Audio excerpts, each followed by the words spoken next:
जय हिंद, वंदे मातरम। दोस्तों मैं हूं हंस और आज बात करेंगे काफ़ी इंपॉर्टेंट टॉपिक पे। जी हाँ दोस्तों, काफ़ी लोगों के माइंड में सवाल ये रहता है कि सर हम लिव एंड रिलेशनशिप में तो रह रहे हैं, लेकिन अब हमारा रिश्ता मुश्किल है कि हम आगे भी इसको कंटिन्यू रख सकते हैं, ब्रेक करना चाहते हैं क्योंकि हम एक दूसरे को समझने के लिए शादी के लिए, लेकिन वहाँ तक पॉसिबल हुआ नहीं है और रिश्ते को ख़त्म करना चाहते हैं।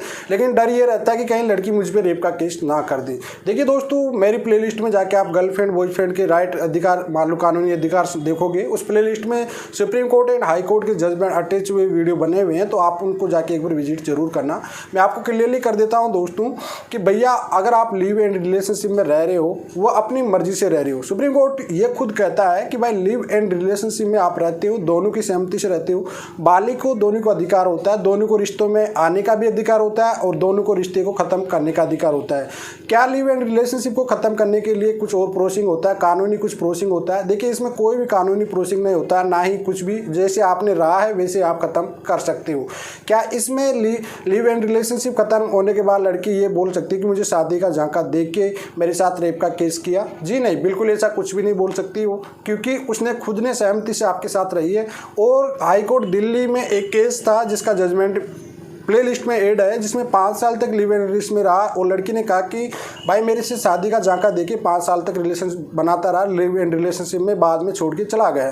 तो उस कंडीशन में कोर्ट ने ये कहा था, हाई कोर्ट दिल्ली ने ये कहा था कि भैया आपकी रिस्पॉन्सिबिलिटी है, आप कुछ वेल एजुकेटेड हो, अगर लड़की अच्छी पढ़ी लिखी है, खुद के डिसीजन खुद ले रहे हो, तो कानून आपकी इस जगह कोई भी सहायता नहीं कर सकता, क्योंकि ये डिसीजन ने आपने खुद ने लिया है इस तरह का, तो आपको कानून किसी भी प्रकार को हेल्प नहीं कर सकता। और लड़के पे रेप केस था, उसे खत्म कर दिया गया था, खारिज कर दिया गया था। तो दोस्तों मैं आपको क्लियरली कर देता हूं कि जो लिव एंड रिलेशनशिप होता है उसमें आप अपनी मर्जी से आते हो और आप अपनी मर्जी से ही खत्म कर सकते हो। तो लिव एंड रिलेशनशिप में अगर आप रह रहे हो, लड़का और लड़की को इस बात का इंपॉर्टेंट ध्यान रखना जरूरी है कि अगर आप लिव एंड रिलेशनशिप में रहते हो तो आपको कोई भी किसी पे भी कोई केस नहीं कर सकते हो। आपने जैसे अपनी खुशी खुशी के साथ रहे हो उसी तरह से आप खुशी खुशी आराम से उसको खत्म कर सकते हो, क्योंकि ना कोई लड़की उससे मेंटेनेंस ले सकती है, ना कोई इस पर केस कर सकती है, क्योंकि अपनी मर्जी से उसने डिसीजन ली है, अपनी मर्जी से वो रह रही है। कानून इसमें आपकी किसी भी प्रकार की कोई सहायता नहीं कर सकता। अगर आप ये उम्मीद रखते हो कि लड़के को मैं दबा के रखूंगी, लड़के पे मैं रेप का केस करूंगी, चाहे लड़की छोड़ना चाह रही है तो आप लड़की पे कोई 420 केस का या किसी भी टाइप का कोई केस करना चाह रहे हो, तो ना तो लड़का केस कर सकता है लड़की पे, ना ही लड़की लड़के पे केस कर सकती है। तो लिव एंड रिलेशनशिप एक समाज भी नहीं मानती है और इसका रिजल्ट भी बहुत गंदा होता है। 90% लिव एंड रिलेशनशिप रहने वाले रिश्ते खराब होते हैं, 10% ही रिश्ते जुड़ पाते हैं। तो मेरा सजेशन, मेरी तो आपको यही गाइड रहेगी, आप लिव एंड रिलेशनशिप टाइप का कुछ मत करिए। शादी करके आप किसी के साथ भी रह रहे हो तो आप पूरी शादी करके जीवन साथी के रूप में उसे चुनिए और उसके साथ रहिए आफ्टर आप मैरिज करके। देखिए काफ़ी लोग कहते हैं सर हम एक दूसरे को समझने की कोशिश कर रहे हैं, तो भाई मैं एक क्लियर बता देता हूँ, एक डायलॉग एक बोलता हूँ।